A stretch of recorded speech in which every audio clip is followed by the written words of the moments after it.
does work. Hello world, hello everybody. So this video is, I caught a little bit of a particular subject that I'm going to discuss here, and we're going to try and make it quick, about children, and this is going to be a racism thing and hate and all that kind of theme. Yeah, a little bit about myself. When I was young, first, second, third, fourth grade, not fifth. Well, yeah, from then on, I was pretty much abandoned. You know, no one raised me, no one nothing, this, that. It was circumstances dictated that, you know, my caregiver people were non-existent. I might have had a place to have sleeping in. That was it. No food, no nothing, nothing. With that was no knowledge, no teaching, no influence, nothing. I was not influenced by much of anyone at any time in my youth at all, but myself, my blood drives and whatever, right? And just me walking around looking at things and people and stuff. That was it. No adult influence, no parental control, no influence, no opinion, nothing. I was abandoned to my own ends. And it got worse than that, you know, blah, blah, blah. Nothing happened to me. I wasn't beaten up, raped. You know, I was just not there. I was unnoticed. I don't know what it is. I went through most of my young life. I even got in precarious things. I was just unnoticed. Nobody noticed. To this day, people like, whoa, look at that, you know, it's him. What the heck? Unnoticed. I just walked through like, oh, I don't know. Anyway, back to school. About second grade, third. I can't remember that. I can remember the school. I remember where it is. It's next to J.D. Smith. It's not C.P. Squires, I think, in Las Vegas, Nevada, North Las Vegas, Nevada, down the street from Rancho, J.D. Smith, C.P. Squires. I was going there for a while. About 8. I was about 8, 9, maybe. I can't remember that.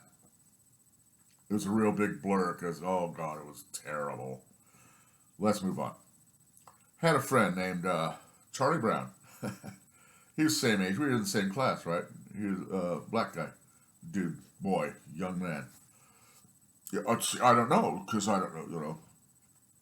Right? That didn't figure at all. I had no idea it was supposed to. None. We played marbles. We were buds, man. We were pals. We played marbles. We hung out. Me and Charlie Brown was down, right? And this was in the era of Martin Luther King. I think it was when he was assassinated, right? And of course, giant explosive fervor in the black community, this and that. And we was out the schoolyard one day, right? And we was hanging out playing. We was playing our marbles.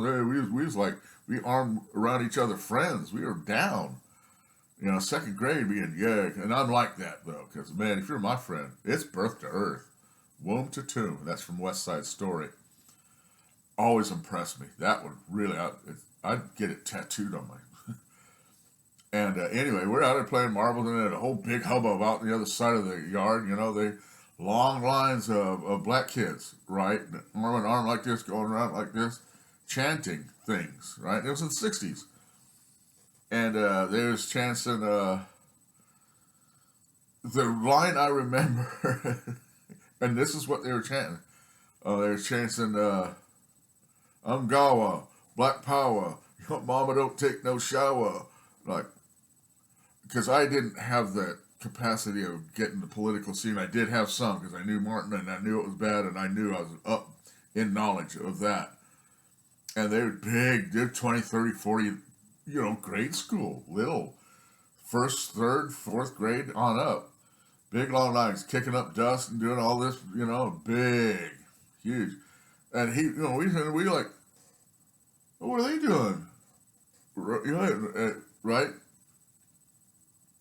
And I'm like, wow, that's weird, you know, yay for that, you know, I'm cool. right? This is when I got taught racism or bigotry. Racism, an utterly different story about that. Yeah, the people have no clue as to what racism actually is. They're just using the word to further an end. That's the day I was taught racism by another race. Because he looked at me, he smiled, he went like this, and he went off and got into one of the lines and did that thing. Never saw him again. That was the last day. I remember that. I picture that like it was 10 minutes ago. I remember that young man's face looking at me and going, and went off and went to be black, I guess. And I thought that was weird. I was hurt. Like, wow, what's all that? I had no idea. None. Not a clue. Didn't have dads saying, I hate them black people, and mom saying them Orientals. None of that. None. No influence but what I had seen up to that point of being 9 years old.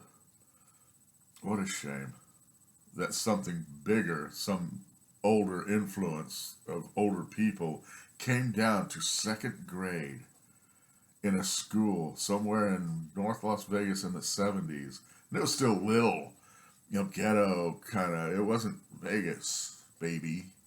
It was Vegas, right? And that's when I learned racism or bigotry and hate. Right? I still don't do it. I say, well, you're you. If you show me your face or your ass, and I'll deal with whichever end comes at me. And that's the deal. But that day, that young man, Charlie Brown, my buddy pal friend, taught me how to not. It was terrible. Like I said, I remember that man's young face. I remember those lines and those chants like it was 10 minutes ago. And that's it. All right. Live by your wits, not by your worries. Peace. Oh, and bye. And remember, it's not racism. Okay? It's different. Race fast or die in pain, because everybody's a racist. Every one of us. And it don't matter what color we are.